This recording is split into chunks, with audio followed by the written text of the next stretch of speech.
नमस्कार, मैं सीमा पालीवाल, प्रवक्ता राजस्थान शिक्षा महाविद्यालय जयपुर से। आज इस वीडियो के माध्यम से हम बीएड सेकेंड ईयर के paper creating and inclusive school के अंतर्गत समावेशी शिक्षा या इंक्लूसिव एजुकेशन की अर्थ और उसकी परिभाषा का अध्ययन करेंगे। समावेशी शिक्षा के कंसेप्ट की अगर हम बात करें तो यह अमेरिका और कनाडा से आया है। समावेशी शिक्षा वह शिक्षा होती है जिसके अंतर्गत विशिष्ट क्षमता वाले बालक को सामान्य बालकों के साथ एक ही विद्यालय में एक ही कक्षा में एक साथ शिक्षा प्रदान की जाती है।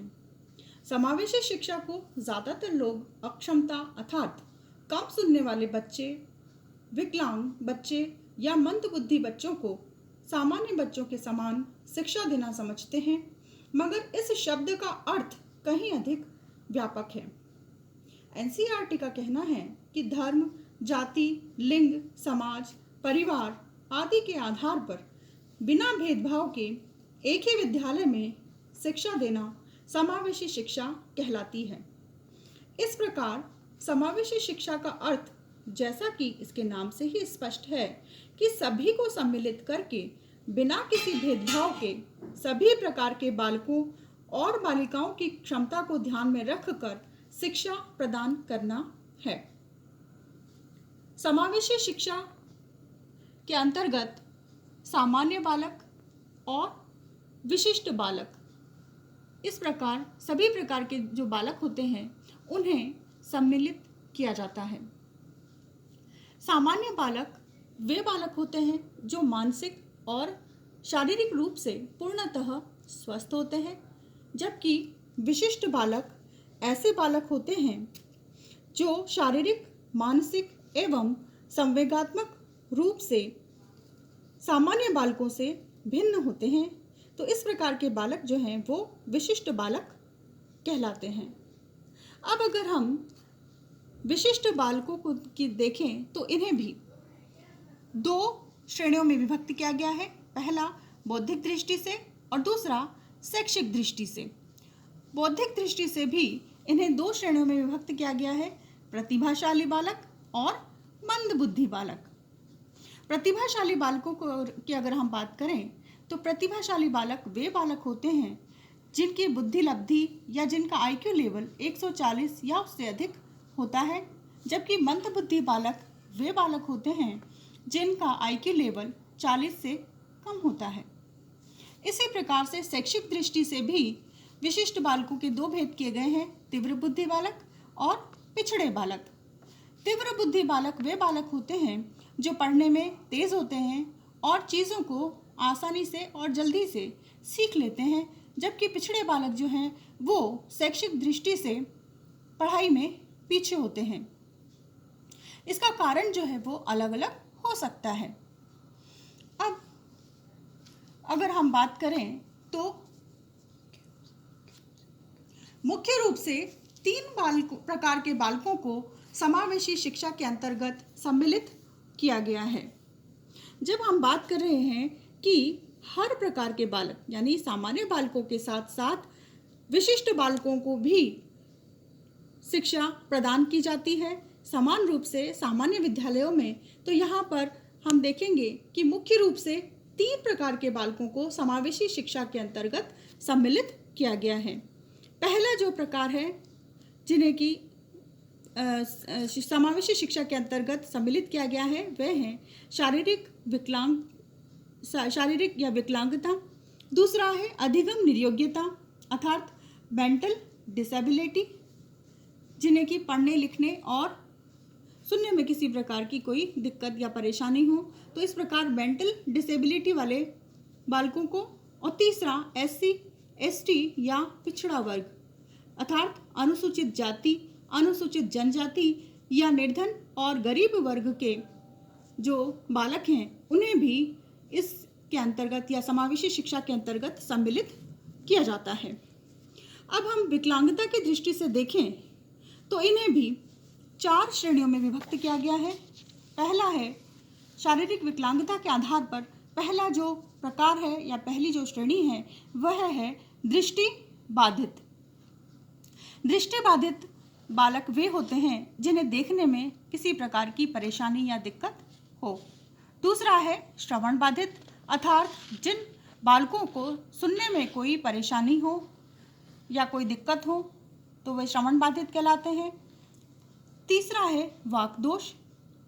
वाक्दोष अर्थात जिनको बोलने में किसी प्रकार की कोई समस्या हो, जैसे कि तुतलाने या हकलाने वाले जो बच्चे होते हैं उन्हें इस प्रकार का जो दोष होता है वह वाक्दोष के अंतर्गत आता है। और चौथा है अस्थि बाधित।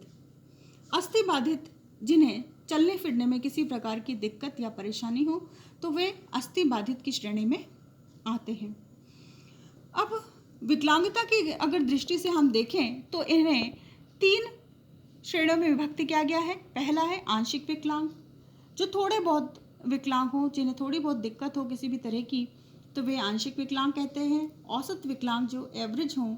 और तीसरी श्रेणी है पूर्ण दिव्यांग, जो पूरी तरह से जिन्हें किसी सहारे की ज़रूरत हो इस प्रकार के, या जो दूसरों पर निर्भर हो पूर्ण रूप से, वे पूर्ण दिव्यांग की श्रेणी में आते हैं। तो इस प्रकार से हम कह सकते हैं कि यहाँ पर समावेशी शिक्षा के अंतर्गत सामान्य बालकों के अतिरिक्त विशिष्ट बालक और वो भी हर तरीके के बालक जो हैं उन्हें समावेशी शिक्षा के अंतर्गत सम्मिलित किया जाता है। तो इस प्रकार से इन सभी प्रकार के बालक और बालिकाओं को जो शारीरिक अथवा मानसिक रूप से सामान्य बालकों की अपेक्षा कम क्षमता रखते हैं, उन्हें एक ही विद्यालय में एक साथ शिक्षा प्रदान करना ही समावेशी शिक्षा जो है वो कहलाती है। अब समावेशी शिक्षा की कुछ विद्वानों ने परिभाषित करने का प्रयास किया है, तो अब हम समावेशी शिक्षा की कुछ परिभाषाएं देखेंगे। समावेशी शिक्षा की पहली परिभाषा जो है वो है स्टीफन और ब्लेखर्ड। स्टीफन और ब्लेखर्ड के अनुसार शिक्षा की मुख्य धारा का अर्थ बाधित बालकों एवं बालिकाओं को सामान्य विद्यार्थियों के साथ एक ही कक्षा में शिक्षा की व्यवस्था करना है, जिससे उनको सामान्य विद्यार्थियों की तरह ही आगे बढ़ने में मदद मिले और उन्हें हीन भावना का एहसास ना हो कि वह दूसरे से कमतर है। अब जैसे कि स्टीफन और ब्लेखर्ड के अनुसार शिक्षा की मुख्य धारा का अर्थ बाधित बालकों, तो बाधित बालकों का तात्पर्य यहाँ पर ऐसे बालक एवं बालिकाओं से हैं जो शारीरिक अथवा मानसिक रूप से सामान्य बालक और बालिकाओं की अपेक्षा कम क्षमता रखते हैं। तो इनका कहना है कि ऐसे बालक और बालिकाओं को सामान्य बालकों के साथ रखने से उन्हें आगे बढ़ने में सहायता मिलेगी और उनमें किसी भी प्रकार की हीन भावना का विकास नहीं होगा और ना ही वह अपने आप को दूसरों से कम समझेंगे। अब यर्शिल के अनुसार समावेशी शिक्षा की सहायता से सभी विद्यार्थी योग्यता, लिंग, जाति, भाषा, बुद्धि, सामाजिक व आर्थिक स्थिति, विकलांगता आदि स्थितियों के किसी भी प्रकार के नकारात्मक प्रभाव के बिना पूरे आत्मविश्वास के साथ शिक्षा ग्रहण करते हैं।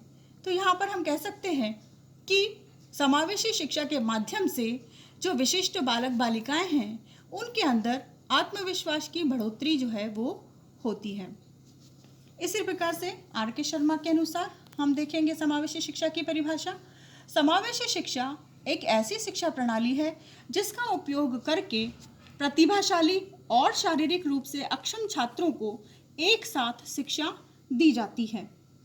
तो इस प्रकार से उपरोक्त परिभाषाओं के आधार पर अगर हम समावेशी शिक्षा की विशेषताएं देखें तो समावेशी शिक्षा की जो विशेषताएं हैं वे इस प्रकार हैं कि समावेशी शिक्षा के अंतर्गत